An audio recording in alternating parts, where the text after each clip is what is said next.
అందరికీ నమస్కారం. ఇది ఎండుపు గింజలు, చిల్ల గింజలు అని పిలుస్తారు. ఇంగ్లీష్లో క్లీనింగ్ నట్ అంటారు. స్ట్రిక్నాస్ పొటాటోరం లాటిన్ నేమ్.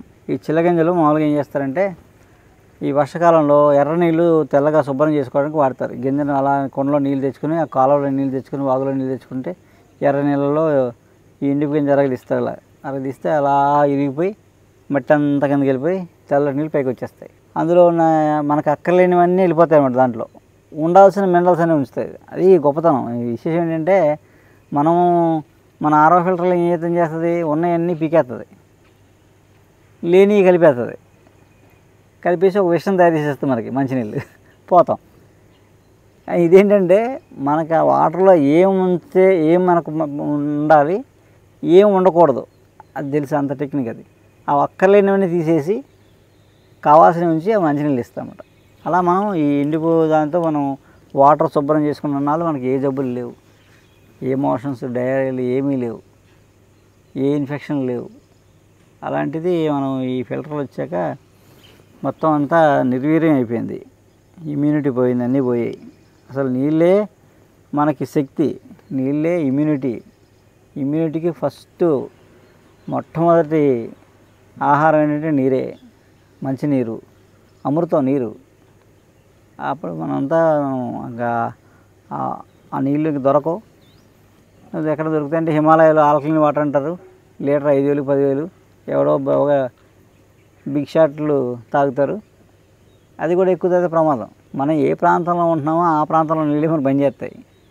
మనం ఎక్కడుండి ఎక్కడో హిమాలయాలని తాగామనుకోండి, అప్పుడు సరదా తాగడానికి ఎక్కువ తాగమంటే పోతాం. ఆల్కలీన్ అది ఏమి ఉండదు. వర్షం నీళ్ళకి మించిన వాటర్ ఏమి ఉండదు.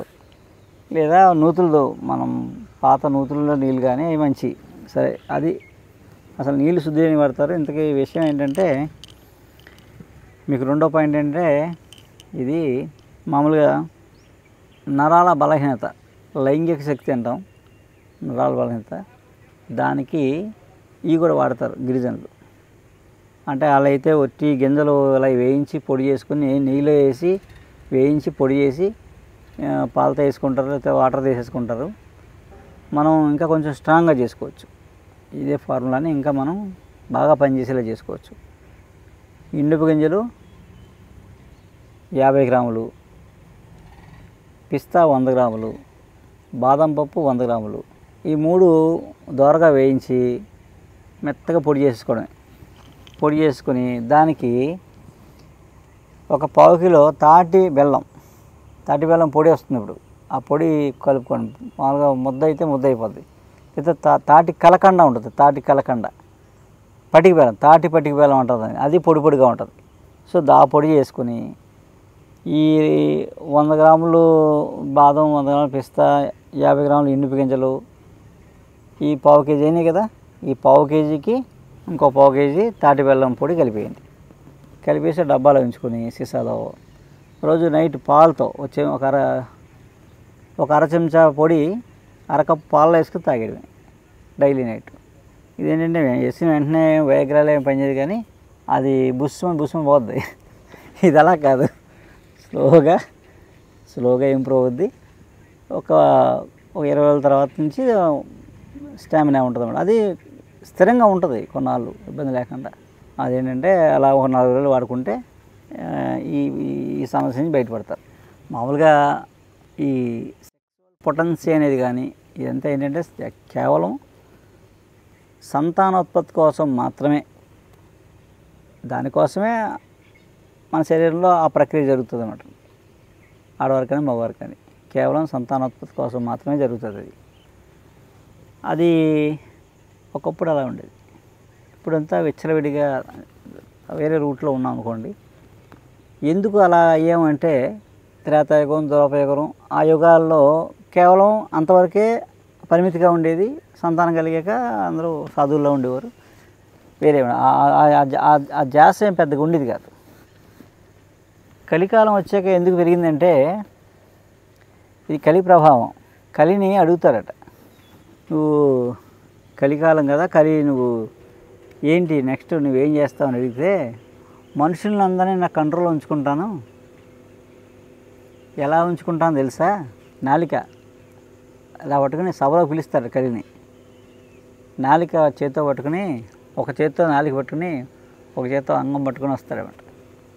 సభలోకి వచ్చి చెప్తాడు, ఏంటంటే నా ప్రభావం ఏంటో తెలుసా, కలియుగంలో జనాలని ఇంకో ధ్యాస లేకుండా, భక్తిభావం లేకుండా వాళ్ళని ఫుడ్తో చంపేస్తాను. తిండి తిండి తిండి తిండి, నాలిక.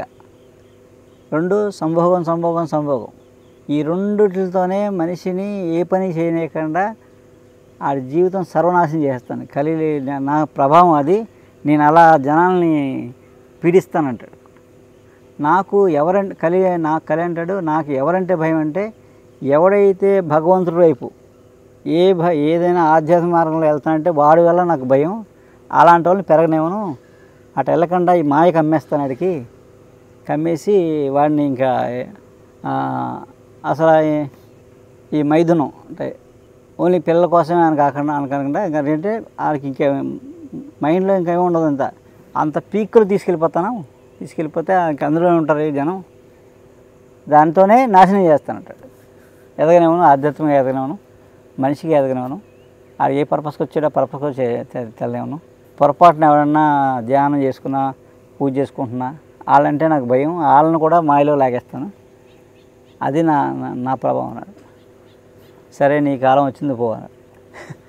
అది కలి ప్రభావం వల్ల మనం ఈ 2 ప్రధానం అనుకుని తిరుగుతున్నాం. ఇది కరెక్ట్ కాదు. మన పర్పస్ వేరే, కలి మాయలో ఉన్నాం. ఆ మాయలోంచి బయటపడితే ఇవన్నీ అసలు నథింగ్. మనకి ఓన్లీ సంతానోత్పత్తి వరకు మాత్రమే ఆ పని అది కావాలి. అది లేనప్పుడు దానికి ఔషధాలు వాడుకోవాలి తప్ప ఏ రోజు ఇదే పని చేద్దామంటే మాత్రం అదేమి దానివల్ల ఇంకా అనారోగ్యం చేస్తుంది. నమస్కారం.